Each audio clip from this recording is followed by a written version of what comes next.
আমরা অন্তর্বর্তীকালীন সরকারকে বলছি গরিব মানুষের কোনো ট্যাক্সের লায়াবিলিটি থাকতে পারবে না। অবিলম্বে এই যে 65টা সার্ভিসেসের উপরে এবং পণ্যের উপরে যে আপনারা শুল্ক বাড়িয়েছেন এবং আরোপ করেছেন সেটা অবিলম্বে উঠায় নিতে হবে। দুইটা কারণে নিয়েছে।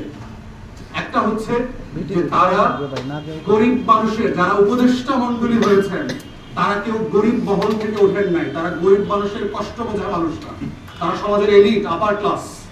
তারা ভোট করেন না এখানে আলুর কেজি 5 টাকাটা 50 টাকায় হইলে, পেঁয়াজের কেজি 40 থেকে 200 টাকা হইলে, চিনির কেজি 70 থেকে 200 টাকা হইলে কার কি যায় আসে? ওনাদের কিছু যায় আসে না, ওনারা বাজার করেন না। ওনাদের আয়াবুয়া আছে, ওনাদের দারোয়ান আছে, ওনাদের গাড়ির ড্রাইভাররা বাজার করে দেন। প্রথম কারণ হচ্ছে ওনারা বোঝেন না যে ওনাদের সিদ্ধান্তগুলো দেশের কোটি কোটি মানুষ, দেশের 70-80% গরিব মানুষকে কিভাবে এফেক্ট করবে। দ্বিতীয় যে কারণটা ওনারা বোঝেন নাই, যেটা ভুল করেছেন, সেটা হচ্ছে ওনারা খরচ ব্যয় সংকোচনের নীতিতে না গিয়ে ওনারা গরিব মানুষের উপরে ভোগান্তিকে পুঁজি করে টাকাও আয় করার একটা পদ্ধতিতে গেছেন, যেটা হচ্ছে একটা পুঁজিতান্ত্রিক আমলাতান্ত্রিক বাস্তবতা। এক্সাম্পল দেই আপনাদের, বারবার ট্যাক্স বাড়ে, বারবার ভ্যাট বাড়ছে, শুল্ক বাড়ছে আমাদের উপরে। আমলাদের সুযোগ সুবিধা কমানোর কি কোনো আয়োজন আপনারা দেখতে পাচ্ছেন? বাংলাদেশে আমলারা শুধু গাড়ি পায় না, তার ড্রাইভার এবং তেলের খরচের জন্য প্রতি মাসে 50,000 টাকা সে ক্যাশ পায়। তাহলে আপনি কত সুযোগ সুবিধা দিবেন তাকে? তাকে আপনি প্লট দিচ্ছেন, বাংলাদেশের সিভিল মিলিটারি ব্যুরোক্রেসিকে আপনি প্লট দিচ্ছেন, ফ্ল্যাট দিচ্ছেন, রাজুকের সুযোগ সুবিধা দিচ্ছেন, গাড়ি দিচ্ছেন, বিদেশে যাওয়ার সুযোগ সুবিধা দিচ্ছেন, রাষ্ট্রের ব্যয় কেন সংকোচন করছেন না? তাহলে আপনি বাজেটে যে আপনার ঘাটতি, আপনি তো ব্যয় সংকোচন করবেন, আপনি খরচ কমাবেন। আপনার উপার্জন যদি কমে যায়, আপনি বাজারে চিন্তা করেন, আপনি ব্যক্তির কথা চিন্তা করেন, জিনিসপত্রের দাম বাড়ছে, আপনার আয় খুব বাড়ছে না, আপনি তখন কি করেন? আপনি কি জোর করে ঋণ করে খান না? আপনি খাওয়ার পরিমাণ কমায় দেন, আপনি বাজারের পরিমাণ কমায় দেন। আগে 7 দিনে গরু গোশত খেতেন, এখন 2 সপ্তাহে খান, মাসে একবার খান। আগে প্রতি সপ্তাহে বেলুড়ে গিয়ে সুলতানস ডাইনি খেতেন, এখন আপনি মাসে একবার খাচ্ছেন। তাহলে রাষ্ট্র কেন এটা করছে না? যে আমার উপার্জন নাই, আমার ব্যাংকে টাকা নাই, আমি ঋণ করে, আপনি দেখেছেন ব্যাংকগুলোকে বেইল আউট করেছে, 10টা ব্যাংকে 22,000 কোটি টাকা চাপিয়ে দিয়েছে।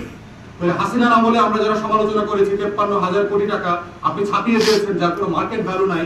তাহলে সেখানে আপনি 22,000 কোটি টাকা ছাপিয়ে 10টা ক্রিমিনাল ব্যাংকে কেন আপনি করেছেন, বেইল আউট করেছেন? তাদের কিন্তু বন্ধ করে দেওয়ার কথা ছিল। আমরা দেখলাম শেয়ার মার্কেটে আপনার আইসিবি কে 3,000 কোটি টাকা দিয়েছে, যার 2,000 কোটি টাকা আইসিবি বিভিন্ন ব্যাংকে শোধ করে দিয়েছে। এই টাকা তো শেয়ার হোল্ডারদের দেওয়ার কথা ছিল, যারা ক্ষুদ্র পুঁজি বিনিয়োগ করে ফকির হয়ে গেছেন, 33 লক্ষ শেয়ার বাজারে, তাদেরকে টাকা দেওয়া হচ্ছে না কেন? তাহলে আপনি ব্যয় সংকোচনের নীতিতে আগে আপনি দেখেন ডেভেলপমেন্ট প্রজেক্ট, আমরা বারবার বলেছি, যেগুলোর প্রয়োজন নাই অথবা যেগুলো আমার 2 বছরে দরকার নাই, আপনি যদি 4 বছরে ছড়ায় দেন, 4 বছরে ছড়ায় দিলে বাজেটের উপরে প্রেসার কমবে।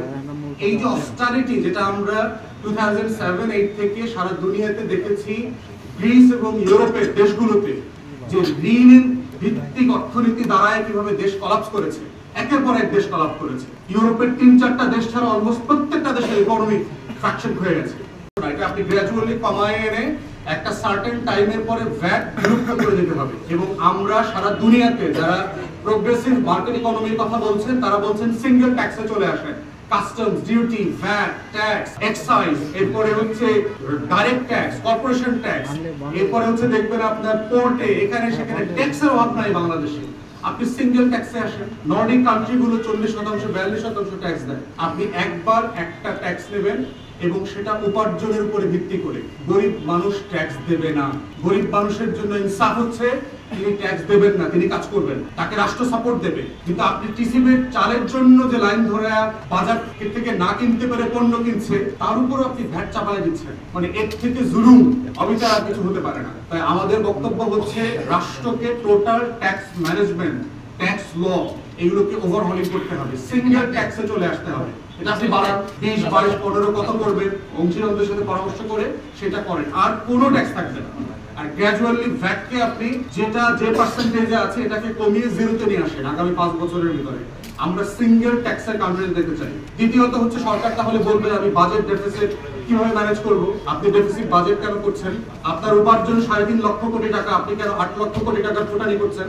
একটা রাষ্ট্রকে এই যে ফুটানির ভিতর থেকে নিয়ে আপনি ব্যাংকরাপ্ট করে গেলে একটা সরকার চলে গেল, এরপরে তার দায় কার? ঋণ নেয় কে? সরকারগুলো ঋণ নেয় কাকে বিক্রি করে? কাকে বন্ধক রেখে? আইএমএফ এবং ওয়ার্ল্ড ব্যাংক থেকে ঋণ নেয়।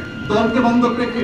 আওয়ামী লীগকে বন্ধক রেখে ঋণ নিয়েছে, না 20 কোটি মানুষকে বিশ্ব ব্যাংক এবং আইএমএফ এর কাছে বন্ধক রেখে টাকা নিয়েছে? তাহলে আমাদের বক্তব্য হচ্ছে, যে সরকার থাকবে আপনার দলকে বন্ধক রেখে ঋণ নেন, 20 কোটি মানুষকে বন্ধক রেখে ঋণ নিয়ে লুটপাটের যে বাণিজ্য, এই বাণিজ্যের অর্থনীতি থেকে আমরা বের হয়ে আসতে চাই। আমরা আয়ের ভিত্তিতে চলতে চাই, জনগণের টাকায় চলতে চাই। এত প্রবৃদ্ধি, এমপ্লয়মেন্ট নাই কেন? 40 লক্ষের উপরে শিক্ষিত গ্রাজুয়েট ছেলেমেয়েরা কেন বেকার? তাহলে আপনার স্ট্যাগফ্লেশন চলছে, যে আপনি শুধু দেখাচ্ছেন কৃত্রিম ভাবে আপনার ইকোনমি বড় হচ্ছে, কিন্তু প্রবৃদ্ধি নাই, জব নাই, কর্মসংস্থান হচ্ছে না, এবং জেনুইন কোনো ডেভেলপমেন্ট আমরা রাস্তায় দেখতে পাচ্ছি না। বরং দেখতে পাচ্ছি 16 থেকে 25 বিলিয়ন ডলার প্রতি বছর লন্ডার হচ্ছে, বাইরে চলে যাচ্ছে। তাই সামারি হচ্ছে, দুইটা সামারি এবি পার্টির পক্ষ থেকে। একটা হচ্ছে সিঙ্গেল ট্যাক্সে আসতে হবে, গ্র্যাজুয়ালি ভ্যাট বিলুপ্ত করে দিতে হবে, সকল ট্যাক্স বিলুপ্ত করে দেন। দ্বিতীয়ত হচ্ছে অস্টারিটি মেজারে আসেন। আমার যে গভর্নমেন্টের সাইজ দেখেন, আমার 60টা মন্ত্রী, আমেরিকার ফেডারেল মিনিস্ট্রি হলো 16টা 17টা। আপনি কি আমেরিকার থেকে বড় দেশ হয়ে গেছেন? আপনার এত মন্ত্রী লাগবে কেন? এত সচিবালয় লাগবে কেন? এক সচিবালয়ে 4টা অধিদপ্তর আছে, কেন 4টা অধিদপ্তর লাগবে? তাহলে আবার মন্ত্রণালয় কেন দরকার? আপনি একই কাজ 4টা ডিপার্টমেন্টকে দিয়ে করাচ্ছেন। জাপানে সে 4th লার্জেস্ট ইকোনমি, তার মিনিস্ট্রি হচ্ছে 11টা। আপনার কেন 60টা মন্ত্রণালয় লাগবে?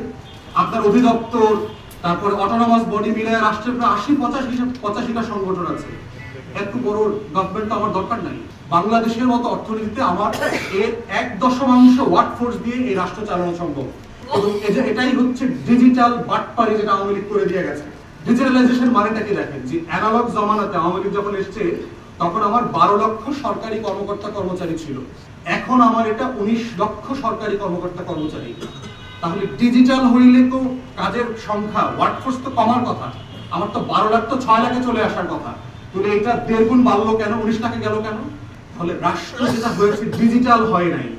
রাষ্ট্র হচ্ছে অ্যানালগ এবং ডিজিটালের একটা খিচুড়ি হয়েছে, যেখানে এখন আপনার প্রত্যেকটা ফর্ম কম্পিউটারে ফিল আপ করতে হয়, ওইটা প্রিন্ট করে আবার ফিজিক্যালি গিয়ে ফাইলে জমা দিয়ে আসতে হয়। এই হচ্ছে বাংলাদেশের ডিজিটাইজেশন যেটা হয়েছে। তাহলে এই ব্যয় সংকোচনের জায়গায় নীতিতে আসতে হবে রাষ্ট্রকে।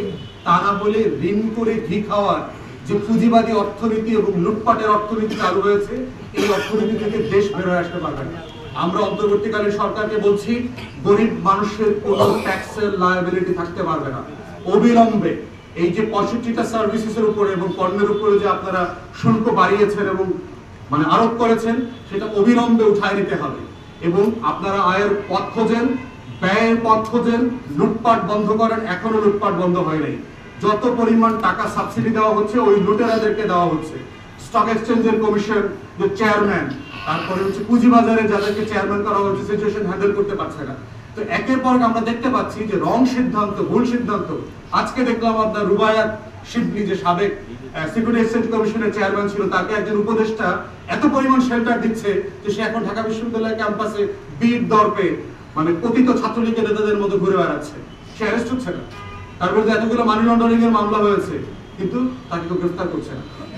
এই বাস্তবতাগুলো থেকে আমরা চাই রাষ্ট্র গণ অভ্যুত্থানের স্পিরিটে ফিরে আসুক। সাম্য, মানবিক মর্যাদা এবং সামাজিক সুবিধার ভিত্তিতে যে অর্থনীতি আমার দরকার, গরিব মানুষের বেঁচে খেয়ে সম্মানের সাথে বাঁচার অর্থনীতি, সেই অর্থনীতি আমরা ফেরত চাই। কর্মসংস্থানের অর্থনীতি ফেরত চাই। এফডিআই, ফরেন ইনভেস্টমেন্ট আসুক, সেই অর্থনীতি ফেরত চাই। এবং সেজন্য আমলাতন্ত্রকে আপনারা কাটেন, ছোট করেন, সাইজ কমায় নিয়ে আসেন। ওখানে ব্যয় সংকোচন করলে দেখবেন যে আপনার আমলাদের পিছনে আমাদের বেতনে প্রায় 1 লক্ষ কোটি টাকার উপরে খরচ হয়ে যায়। Huge cost. আপনি করেন, টাকা বাঁচান। 1 লক্ষ কোটি টাকা মানে হচ্ছে $10 বিলিয়ন সেভ করবেন ওখান থেকে। আপনি আইএমএফ এর $1 বিলিয়ন জন্য জনগণের উপরে 65টা আইটেমে ভ্যাট বসায় দিলেন। আপনি সচ্ছল মানুষের উপরে না বার্ডেন দিবেন? আপনি গরিব মানুষের উপরে কেন বার্ডেন দিচ্ছেন? এই রাষ্ট্র তো আমরা 71-এও চাই নাই, 24-এও চাই নাই। তাই এবি পার্টির পক্ষ থেকে অবস্থান খুব পরিষ্কার। আমরা সাম্যের রাষ্ট্র চাই। পলিসিগুলোতে সাম্য, মানবিক মর্যাদা এবং ইনসাফ রিফ্লেক্টেড হবে, তেমন একটা রাষ্ট্র আকাঙ্ক্ষা করছি। এবং অবিলম্বে অংশীদারদের সাথে পরামর্শ না করে, ব্যবসায়ীদের সাথে পরামর্শ না করে যে অবৈধ, অপ্রাসঙ্গিক, অযৌক্তিক সিদ্ধান্ত নেওয়া হয়েছে, সেটা বাতিল করা হোক। এটা বলে আমি আমার ব্রিফিং এর অংশ শেষ করছি।